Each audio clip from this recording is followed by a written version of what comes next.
G'day humans, today I'm reviewing the new movie, Alien Romulus. Let's jump in.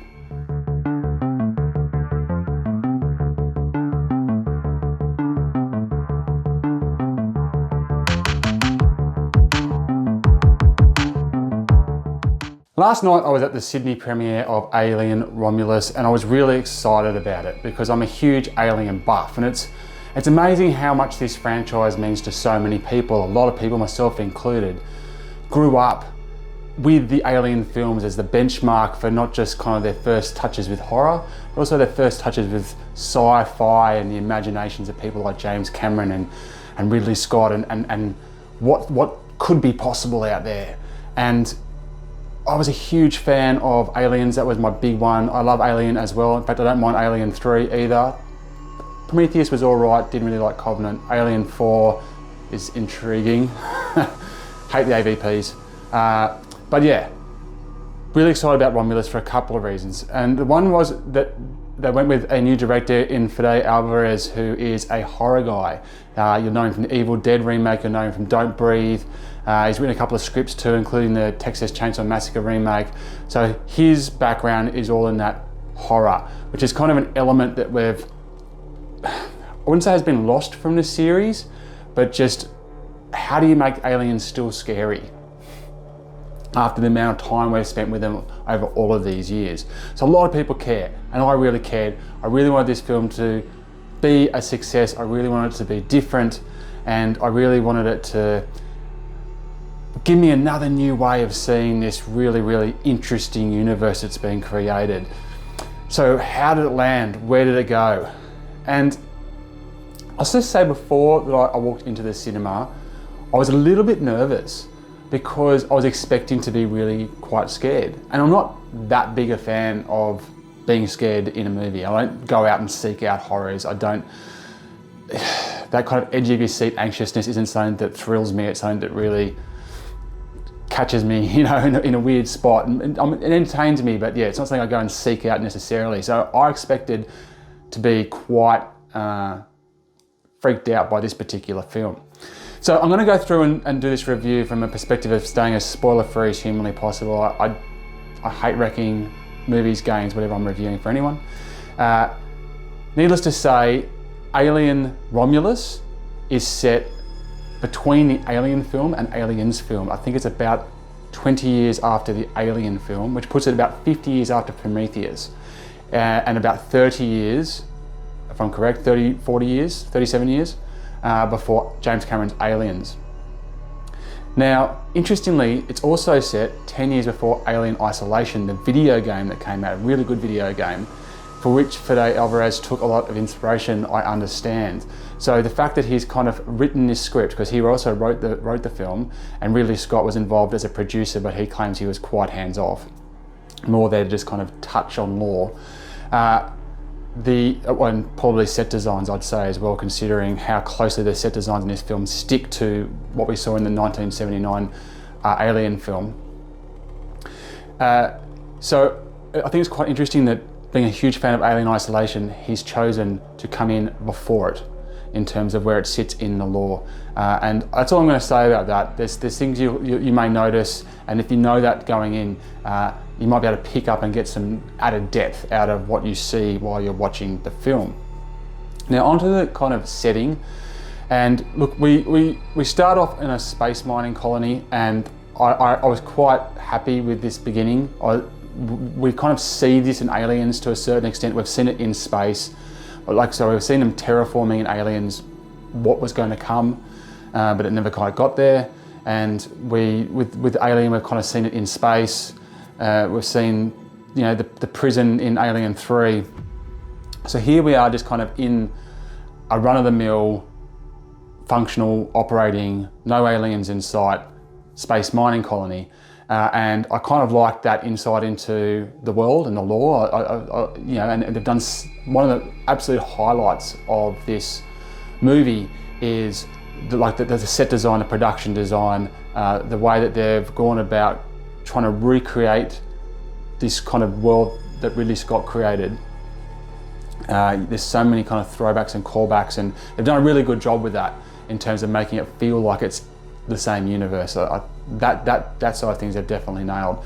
And it was great just kind of being there and listening to kind of the stray comments going around and the hustle and bustle and the way it all worked, and just understanding kind of the situation that people of this era are in while they're, you know, living in this oppressive environment. And then the main character who's played by Cailee Spaeny, her name's Rain in the film. I believe it's Rain. I'm gonna touch on this in a second. And she is trying to get off world, is denied by the corporation she works for, and there begins a plan in which her and another group of young people plot a path to escape, basically, from their drudgery in their lives as miners in this space colony, to get somewhere where they can see the sun. You know, that's pretty much the premise. That's not wrecking anything for you to tell you that. Of course, that involves going out to above the atmosphere, and where a derelict space station has drifted into the orbit of the planet and is on a eventual collision course with the rings that surround this planet. And our heroes go there to try and get the last of the cryogenic tubes and the fuel in order to make their big escape, right? So that's pretty much the premise. Now, as soon as you see that, you know exactly what's going to happen. That the reason it is derelict is because someone has let a xenomorph on board. And then we learn the mystery behind that and their fight for survival. So first, let's start with the pros, the positives of what Fede Alvarez has created here. And I was never bored in this film. I was always being entertained. You know, I don't recall any point during the time sitting in the cinema chair where I was kind of like starting to fiddle, wondering what was going down with my phone, looking around, seeing what's going on. Like, I was pretty fixed on what was going on. So that's good. I think, as I mentioned before, like the production design, the sets, the way they put it all together, the way that it's captured the alien vibe, they've done an excellent job there. It definitely feels like we're in the alien world, alien universe. It definitely feels like an alien film, and it definitely feels like it's a natural kind of follow on from what we saw back in the 1979 original. So they've done a really good job there. There's some lovely cinematography. Some of the shots are beautiful. It looks spectacular on the big screen. I mean, sci-fi generally does, space movies generally do. But I really like the way that some of the way the shots are constructed produce some scenes which are going to go down as iconic scenes in the franchise. There's no doubt about it. There's a whole run of moments, individual moments, where you just like, your jaw kind of drops and it's like, oh, okay, wow.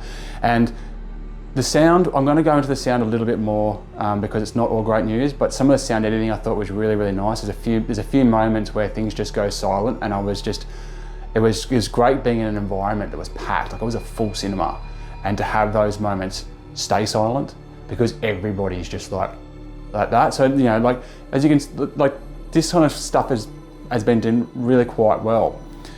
Performances, I think David Jonsson, I hope I pronounced his last name correctly, did a really good job.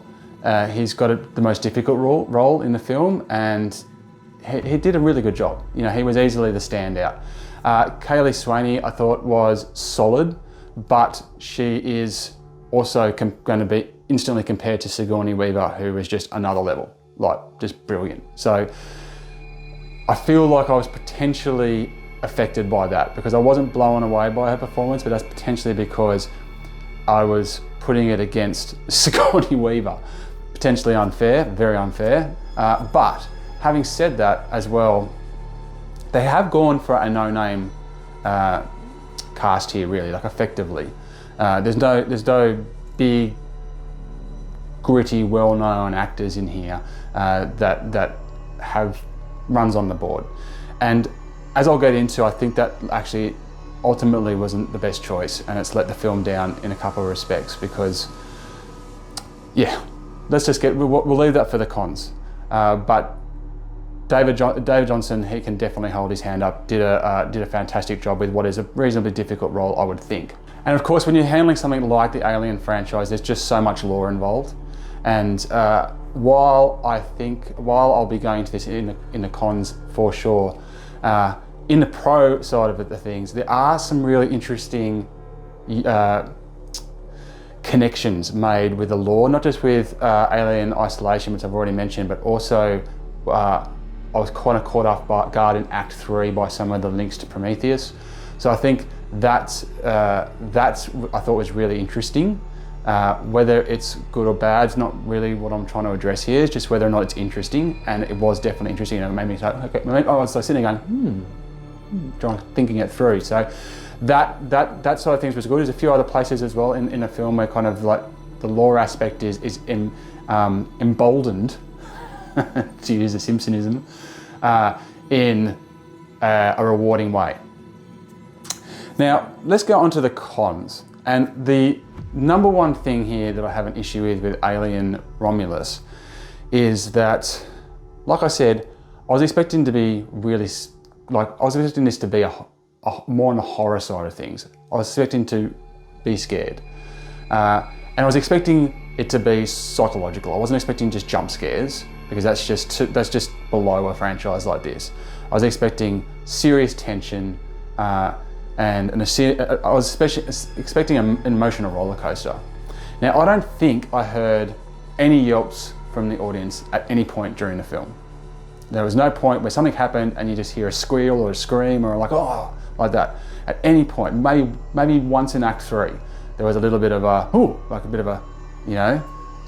surprised, through the audience. But for the most part, it just doesn't have the tension. And the reason why I believe it doesn't, there's two things that I think were definitely missing that stopped that tension from really ratcheting up. Potentially three. First is that the characters, they're just not good. They're just not good characters. There's nothing particularly interesting about them. Like, you've got your two leads, and they're the most interesting. You've got a cameo, which is probably, you've already guessed, if you looked at the cast list, you'll know, but I won't say just in case you haven't, that calls back to the 1979 original. And besides, outside of those three, it's just, who are they? And I said it before, I think her name's Rain. It's because it's interesting. I walked out and I saw it with a mate. And I said to him afterwards, I said, name me three of the characters' names. And he could name me one, which was Andy, who's the David Jonsson character. And then he couldn't quite recall Cailee's name. And then no one else. He couldn't get to three. And I think that says a lot, right? Because if you think back to Aliens, it's like Dietrich, Frost, Hudson, Hicks. You're like, you know them all, right? But here, who are they? The relationships between the characters have no power or meaning. So when there's this, when the narrative looks to try and leverage those relationships, you don't care about the relationship and you don't care about the character.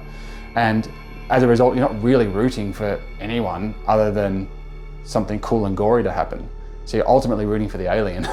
So so that's where the film's really let itself down, I think, is that it hasn't given itself the time and the space to create interesting characters and interesting relationships. And at the end of the day, they've gone for a group of spacefarers who are low 20s, maybe, and there just isn't that much depth and history there for those guys to really leverage on to then bring it into a whole nother level. So so that for me was kind of a big swing and a miss. And then the second part is that they never used the Alien score. If they did, I didn't miss it. So that like that kind of like that iconic sound, which is just sends chills up your spine. It's not there. And why? So maybe there's some weird licensing agreement there that they couldn't leverage it, but those two things together created a film that wasn't scary, but it was trying to be a horror. And so it doesn't quite hit the mark as a result. It's entertaining, but it's also, it becomes a film of memorable moments for sure, but not a memorable film, if that makes sense. I think part of the problem is that the actors who, like I said, they're not big names. They don't have the gravitas. They weren't able to kind of manifest something out of the characters that they were given to play with that was able to engage in any meaningful way. Some of the reactions to what was going on, they weren't believable. And I think they definitely, it wasn't poor or bad, it just wasn't as good as it needed to be. It wasn't able to lift the script beyond where it was. And that, I think, plays a role. And then on top of that, there were some pretty kind of just head-scratching plot holes, like through the entire piece, where you're just like, what? You know, like, okay, she's going back there now, and there's nothing there. Yeah, like things like you just kind of went, that doesn't make a whole sense. And then my number one bugbear is the liberties that were taken with the law. Now, I mentioned before, there are some really interesting things that are done with the law, but some of the liberties that are taken in terms of just to basically expedite the plot just don't sit right. They piss me off. They really pissed me off. And I was sitting there a couple of times just kind of going, that's not how it works, okay? I don't care if you mumbo jumbo fiddled around with the DNA and now it can do that. I don't believe that. That's just, I found it really frustrating, and I'm just going like, right, so we've gone from here to here in, you know, less time than it took to basically, you know, get the dad back into the rover and drive back to the base, you know, in Aliens, for example. And this whole lot of stuff's happened in that time, and you're just kind of like, you know, I don't buy that. So the liberties they took with the law there, I found to be frustrating to let the film down. And then there were lots of nice, really subtle touches that kind of like, you know, harked back to the previous Alien films that we've seen. And especially in that kind of opening act, there's a lot of like, just subtle things here and there, and the way that the sets are put together and the way things unfold and stuff. You're just kind of like, oh yeah, okay, I'm in on this. Like, I'm part of it, you know, and like, yeah, I see you nodding, I see you winking, it's all good here. And then it just gets real ham-fisted, and there's just a couple of sections, like one in particular involving Andy, who just, I wish I was sitting on that boardroom table or wherever they was when they said, yeah, let's include this in the film, and just gone, no, don't. It was just so out of place and made no sense in the context of anything that was going on. You'll know it when you get there, and it's supposed to be funny, but it's just not.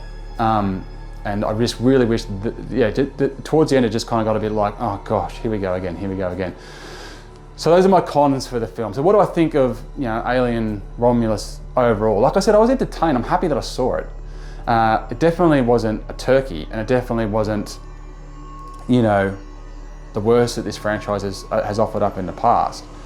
But I feel, for me, it's above average, but it falls short of good, and definitely falls short of great, for the reasons that I've explained before. And I think back to Prey, like, you know, you got Alien, you got Predator, these two series that kind of came up at the same time and have, in my life anyway, kind of equal parts of my soul. You know, Prey was such a smarter way to kind of spin off the series in a capacity that made sense in the lore, but then didn't ram it down your face. And I think Alien Romulus just doesn't quite get that balance right, to its detriment. So overall, if you're a fan of the series, you've got to see it.